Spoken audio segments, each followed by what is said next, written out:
in charge of the interiors. And you cannot but have noticed the landscaping, and that was the work of Anthony Pizarro and particularly Paul Guattari. And so we owe all of those people great credit for the work that's been done here today. But I must say that none of it could have happened, none of it would have been possible, none of the collaboration would have been successful if it weren't for one other extraordinary person, and that is Linda Gilchrist. And I think Linda is the one who should take the credit.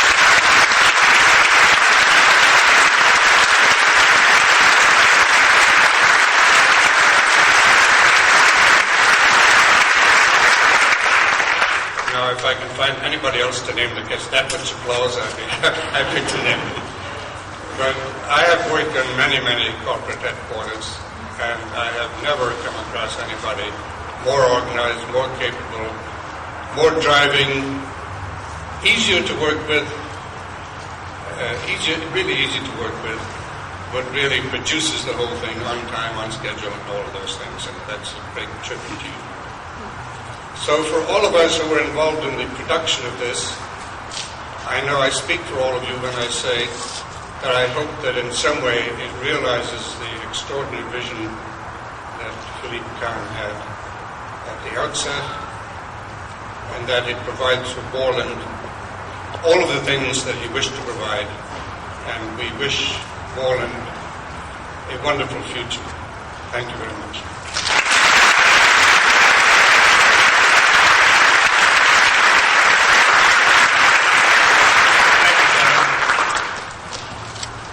Very pleased to have very distinguished guests with us today. One in particular, our guest speaker, Norm Mineta. Congressman Mineta has represented the 15th Congressional District since 1974. You know, I saw that. Gosh, I'm getting older than I thought too. 10 terms in office. And you know, I've got on this little card here some of the things he's involved in. I'll read it because I don't know all the things he does, but I know a little bit, even though I've never met him before, of who he is, because Borland knows who he is. So he's the chair of the House Committee on Public Works and Transportation. He's locally a member of the San Jose Chamber of Commerce, the Rotary Club, the Jackson Taylor Business and Professional Organization, the Japanese American Citizens League, and many others. He's also a member of the Board of Regents of Santa Clara University. Now, I know Norm Mineta because of the support that he's given technology business and Borland in particular. He's held a number of meetings with some of the people in our organization to work with us to try to support legislation and efforts that will support high technology and work with us. So certainly a friend of ours and a person we're very proud to have here, Congressman.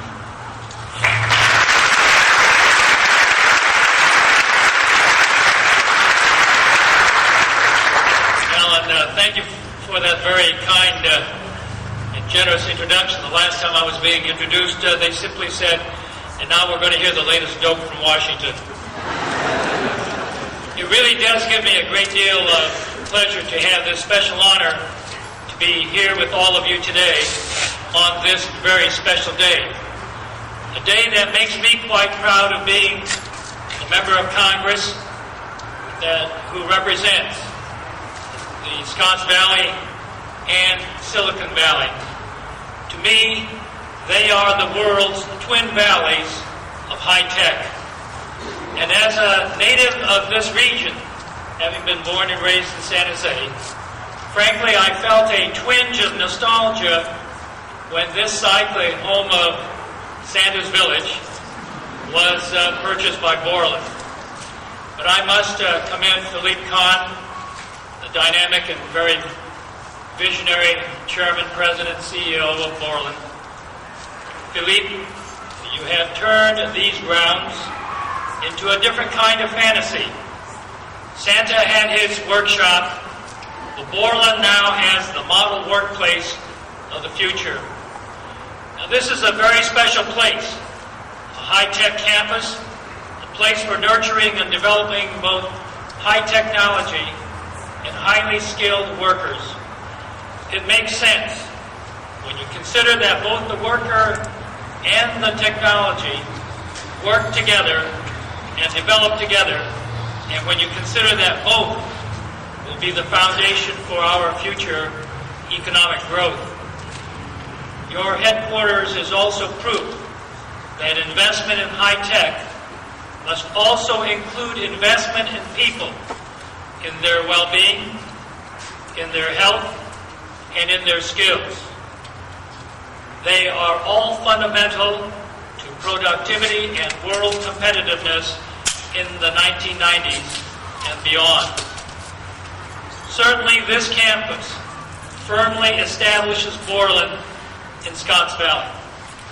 10 years, the company has risen from a garage-based upstarts. I don't know what we would do in the high technology field if we didn't have garages. And it has grown now to become one of the 5 top software companies in the world, and the undisputed champion in standalone PC development tools. Borland undeniably has given a boost to Santa Cruz County and to California's economy. Borland's strength also gives us the right to say that all roads in the future lead through our great region, where the high-tech resources in hardware and software create an environment second to none. A great occasion such as this ribbon cutting is a reminder of that. In fact, I considered this event too special an occasion to miss. I couldn't just modem in this speech through email. I wanted to be here in person because this ribbon cutting is truly significant. It's the kind of event that should be happening all across our great country. It is the very symbol of encouragement that we are seeking in our country. A ribbon cutting such as this one is a hopeful sign of an economic recovery.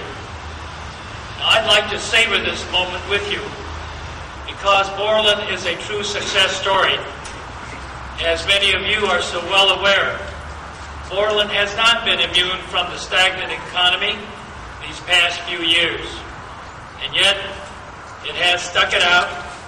It has been aggressive in terms of its product development and in terms of market strategy, gaining market share. And as the company builds market share, it is in a solid position for the future. So it seems to me that America could surely learn at least 2 good things from Borland's example, especially if we are to succeed in getting our economy up and running again. The first is pretty clear. Standing here by this great-looking new building, integrating site and structure through the skills and talents of Kevin Roche and his associates, it is clear that Borland has recognized the importance of investing in its own infrastructure for its long-term future. This new headquarters will assure Borland's continued productivity and world prominence. This is formula for growth, and America could use some of that same kind of investment vision in its own infrastructure, whether it be roads or sewage treatment plants or bridges as an example. And it's one surefire way to improve productivity and competitiveness. The other thing that America can learn from Borland is the recognition of high technology industries, including the software industry, as the future base of our economy. The name of the game is high tech, and our nation's future will be driven by our region's high tech and intellectual property successes. Very simply, America must continue to invest in developing technologies. Obviously, this administration recognizes this because of their frequent trips into California because of the economy. The recent support given by President Clinton to high technology projects at Lockheed and the Flat Panel Display Consortium show that California's high-tech industries are important to our national economy. And when we talk about developing and incubating new technologies, the idea of electronic information superhighways is certainly getting attention these days. Many of you already know about regionalized information superhighways that are available on a limited basis in our area. And I'm excited to say there's already efforts underway to expand this kind of service throughout the entire area. I am proud to be a board member of Smart Valley Incorporated, a nonprofit group that is working to bring together technology providers, service providers, application developers, and end users to plan and implement the Smart Valley vision. That is, an electronic community created by developing an advanced information infrastructure. These are the kinds of exciting possibilities ahead. The recent merger of Bell Atlantic with Telecommunications Incorporated, TCI, is certain evidence that American industry is serious about building the information superhighway, one that could link homes, schools, government, offices, and businesses. I believe that such a network will revitalize education, help provide better health care, make local government more responsive, support local businesses, and improve our quality of life tremendously. Now, this is the kind of high-tech investment our economy needs. It's one that is certain to cause a new rush to rewire America, something that will mean more demand for computing power, advanced semiconductors, new operating systems, and more powerful software. Obviously, there is still much to sort out, especially the federal government's role. Let me just say this. I believe that Congress must do all it can to promote investment and fair competition, and at the same time protect consumers. And that debate has already begun, but that really is another discussion. My main point is that we must not fail to recognize the importance of our high-tech vision. Smart Valley has, Philippe Kahn has, Borland has. And I'm here to tell you that many of us in Congress also have. Recognition that high-tech, including most vitally the software industry, will lead the way to our future prosperity. This was also indicated by a report that was just issued this week by the First Interstate Bank. Despite a gloomy forecast that California's growth will remain slower than normal until the middle of 1994, the report had this one bright note. It said that our Northern California Bay Area region would lead the way. Fueling our economic growth will be the increasing domestic and foreign demand for our high-tech products. All the evidence suggests that ours is a future decidedly high-tech in nature, based on information and knowledge, and produced by highly skilled workers.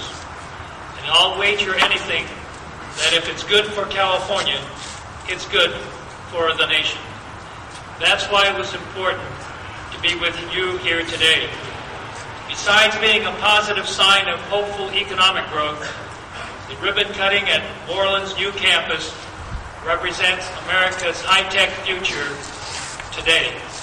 So once again, I want to thank all of you for your part in building Borland as a company, for building this area, for building our economy. Your new headquarters is a symbol of tremendous hope for our high-tech present and our high-tech future. Congratulations again, and especially to you, Philippe. May Borland and Scotts Valley continue to thrive for many years to come. Our great country needs it. Thank you very, very much.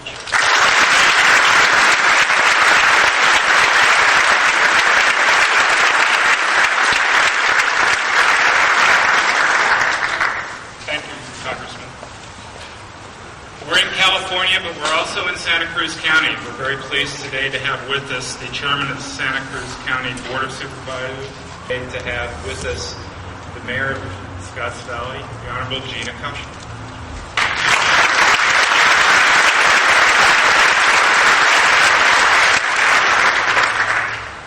Welcome to all of you from the city of Scotts Valley. Included in this welcoming, I would like to recognize Vice Mayor Peggy Lopez. Please stand up. Former Mayor Joe Miller. I walked in with him. I know he's here. Joe, would you stand also? And Councilmember Schulman is here with us today. Councilmember Schmidt would love to be here too, but he has a batch of high school students who wouldn't let him leave San Jose, so he doesn't get to be with us today. But I know that he would join me in welcoming all of you today. I'm honored to be part of this, what I consider to be a very important ceremony for the city of Scotts Valley. When I was elected to the council in 1990, it's been referred to by Alan Henricks that this was the former Santa's Village site. Santa's Village was long gone, and the city now owned this property, and we were in a real dilemma with what to do about it. It was my vision and the vision of my fellow council members that what would happen on this property would be something that Scotts Valley would be really proud of, something that we would be proud to make a statement as you drive in from the north to Scotts Valley saying, this is Scotts Valley, this is what we represent. And we feel really, really fortunate that we were able to work with Borland to have them create this facility that's here before us today. It was quite a challenge, and Borland certainly, I think, surpassed all of the council's wildest dreams for a successful and beautiful project. We envisioned this facility as something that would enhance the vision statement or the mission statement of the city of Scotts Valley.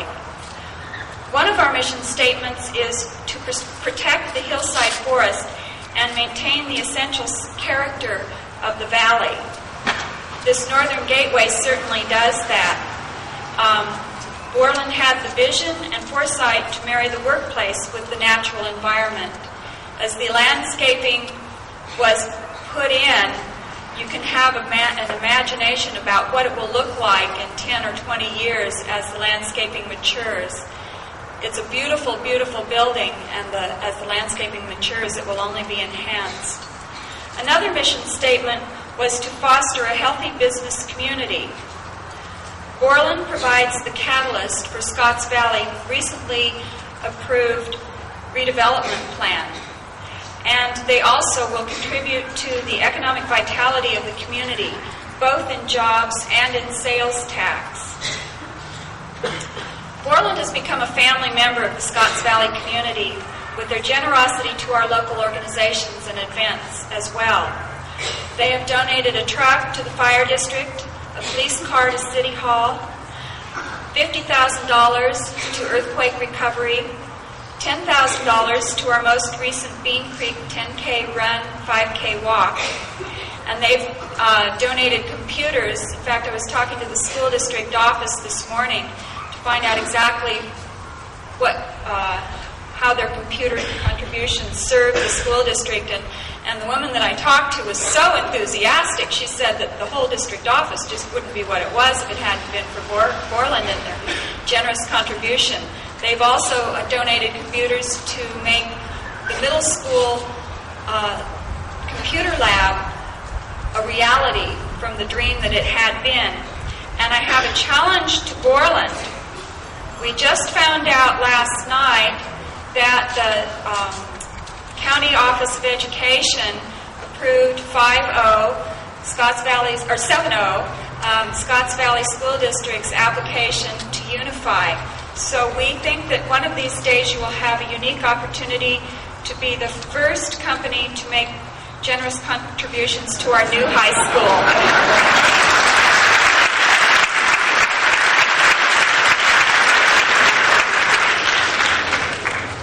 The City of Scotts Valley welcomes this expansion to our community, and we wish Borland all the success in their new facility.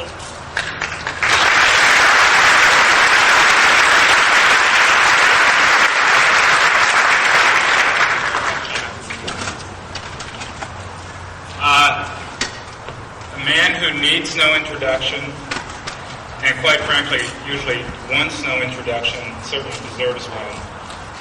Philippe.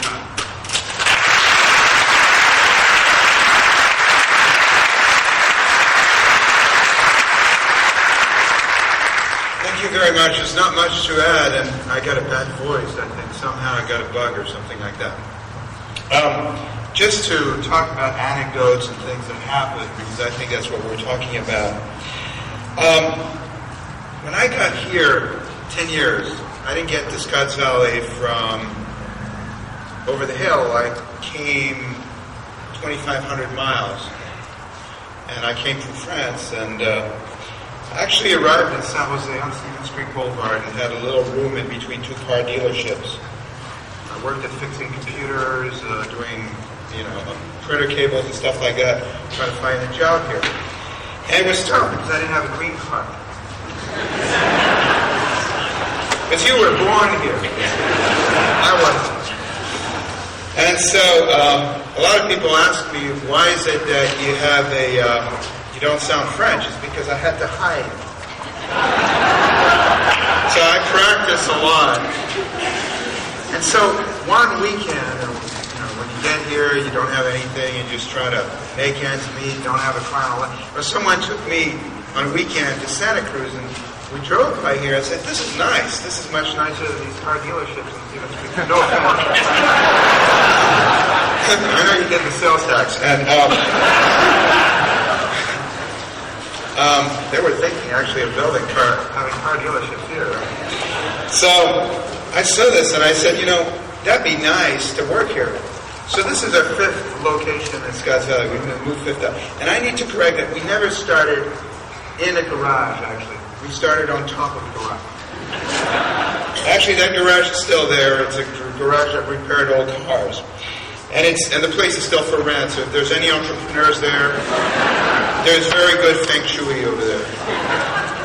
So all this happens, and the company grows, and there's ups and downs like any business. And comes time to realize that we have 11 locations in Scotts Valley, and that it's very difficult to communicate, to work together, because part of what we do is working together. We're a technology company. Our customers see our software. They don't see our buildings. They don't see, how smart we are. There's no Alan Hendricks popping up of a box and telling him this is great software, or Philippe or something. It's just, the technology speaks for itself. And the technology is built by people, and it's built for people. And we say, we can't talk anymore because we're all tied to computers on email, and there's no way to communicate and build better software for people who want to work together. So we said, we got to do something, or we got to move out of Scotts Valley because there's no building that will hold us all. So we started to investigate, and then we said, well, there's this place, Santa's Village, where they want to build this big development, and maybe we should look at it. And so it happens that we start getting interest, and we look for an architect. Because I'm going to tell you the other side of the conversation. So we look for an architect, and I say, okay, what is software development like? Start looking at what we do and the kind of people we need to make happy, because our assets are really our people. I always say, assets drive home every day, and you pray they come back to work the next morning. If they don't, you don't have many assets. And I said, let's find an architect that built a zoo.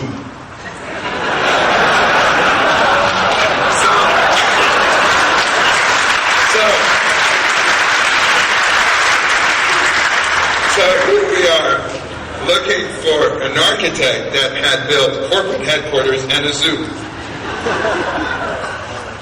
You were the only one that fit the bill. So what we didn't tell you is before you came to visit us, I was in New York, I went to visit the Central Park Zoo. And at that point we visited that, I said, this is perfect. Whoever did this will do a great job. And so, of course, Kevin was world famous, and we didn't think he'd take the job. As a matter of fact, first time I talked, he said, we can't afford your kind of fees. But listen, Kevin, you have nothing to prove anymore. You build headquarters for the largest companies in the world. You're doing this for fun. This is a great hobby. We have a project. It's a little different. We have a bunch of software animals that we want to make happy. And we have this vision that Silicon Valley is actually something special that happened because it's kind of East meets West. And the vision was really that, the kind of a lot of the center of gravity of the world has moved towards the middle of the Pacific Basin to a large extent. The economy is moving that way. Now, I come from Europe. That's why I came from here on here. And so we said we got to blend influences from both, and I don't know that anyone else but Kevin could have done that. As a matter of fact, I was telling Kevin that our Japanese visitors, we had people from Toshiba, a very large Japanese company, come here and says, "This is incredible. This is how we should build buildings in Japan. We build buildings that look like New York." And I think you're going to get a lot of business from this. We look forward to the commissions. So this is, as Norm said, an investment in infrastructure. Because our infrastructure is our people. Our business needs to be a better workplace in which we can build better technology, because technology is what makes the U.S. software companies, the U.S. software industry, the world leaders. And so we invested in our fellow Borlanders in creating the best workplace in the industry. This is the best workplace in the industry. There's no other workplace in the world that's even close to this. And that's a very large investment. As a matter of fact, we've been criticized for such an investment. And I learned a lot of wisdom during this 3 or 4 year process from Kevin, because when we started building this project as a venture capitalist in the Valley with whom I had dinner, he said, don't build a corporate headquarters. It never fails, When you decide to build a corporate headquarters, there's going to be hard times. And so I told Kevin, do we really want to do that? Is that real? Is it bad luck or something? Give me a list of all the headquarters you built.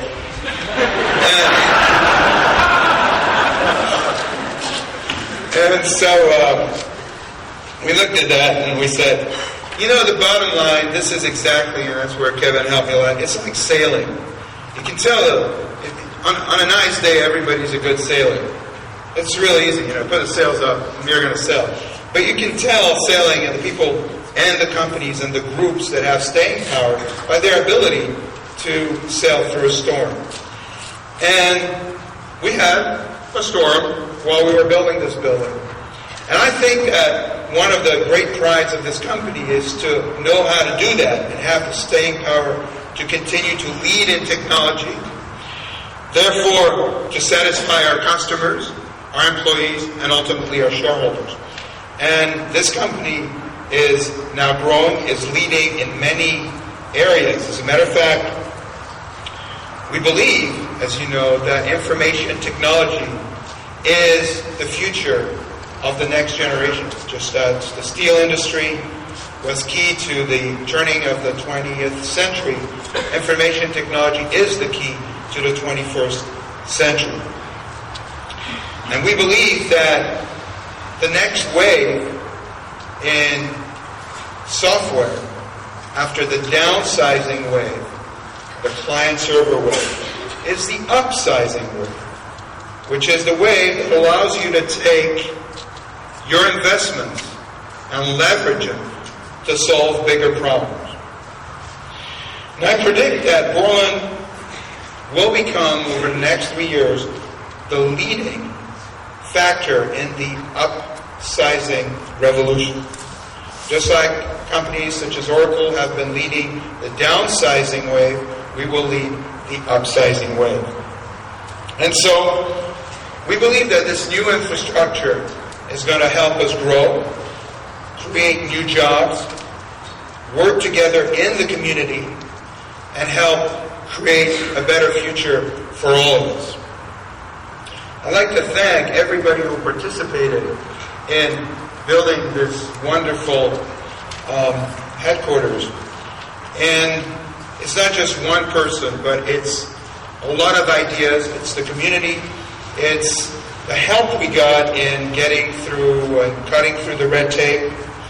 And ultimately, we believe that as part of the community, together, we can make Silicon Valley into the leading voice for technology in the world.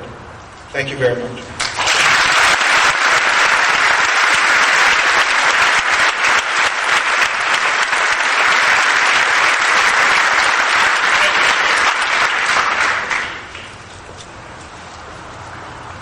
We've got something a little special added here today. We have Peter Nelson, Vice President of Mission Trail Region of PG&E, who would like to come up here and to have a priority and put their investment here into long-term energy savings. And they put in very efficient lighting systems, air conditioning systems, water, and cooling systems. This facility is going to save more energy that is used by over 1,000 homes. That's about 1/3 of Scotts Valley's energy will be saved in this facility. That's good news for the environment, obviously. It's also good news for Borland. It reduces their operating costs. And it's good news for PG&E because we can postpone or avoid adding new generation.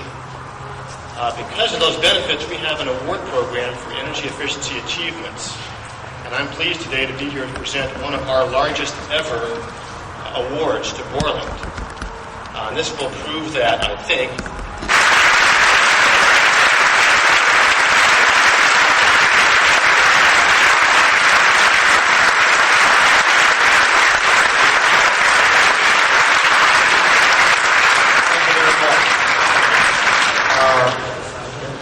Okay, we'll give it to the CFO.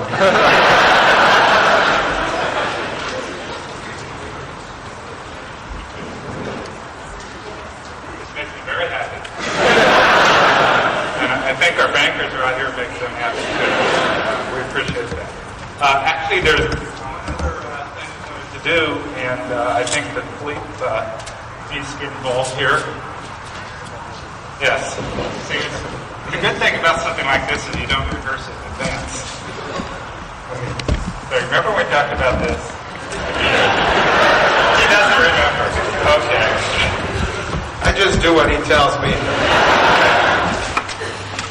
One of the things that we believe is very important is education. The mayor talked a few minutes ago about some of the help with computers we've given, and we've got another piece that we'd like to do.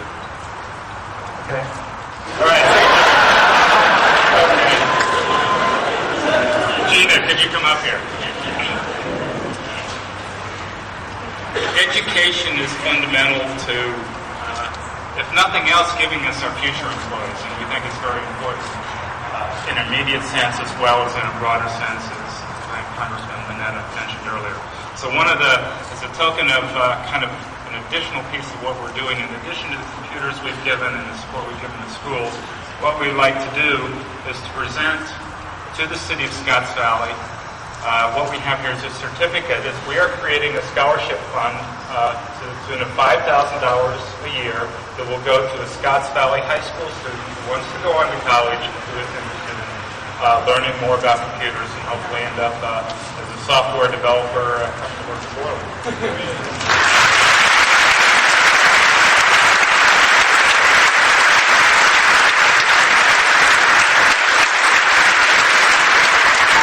Also to acknowledge someone who is Linda's boss and did a hell of a job and deserves most of the credit for this itself.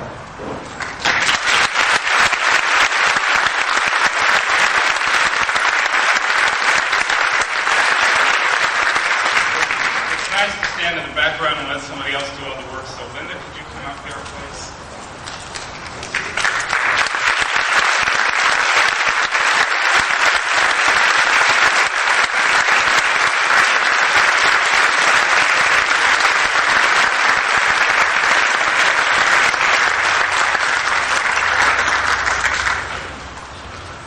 Yes, it's of you are from this area. You've at least heard of Linda Gilchrist. If you don't know her well, she's an important part of our community, and she's certainly an important part of Borland. She's phenomenal. What she has done here is remarkable. Everybody, I don't know anything about building buildings, but everybody who does says, you can't do this, you couldn't have done it. Linda said, yes, I can. She made it happen. We are eternally grateful, and it's one of these small tokens of our things. Thank you very much.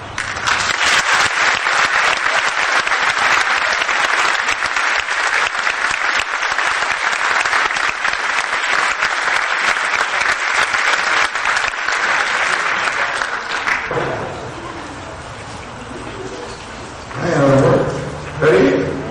Go.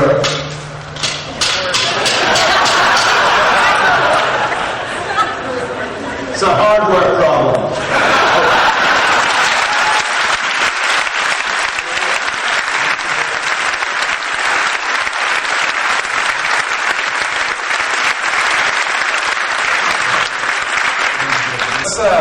Let's get on with this. Now we've got the ribbon cutting.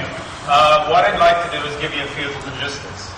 We have a reception set up. We'd like to ask you to go through the lobby, through our beautiful courtyard, and around to the right to an outside reception area we have set up.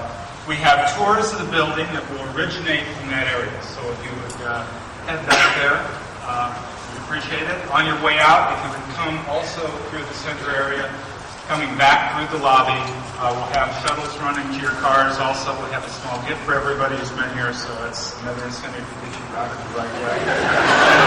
The shuttle buses will be running until 5:30 at least, so enjoy choosing the reception. Thank you very much for coming.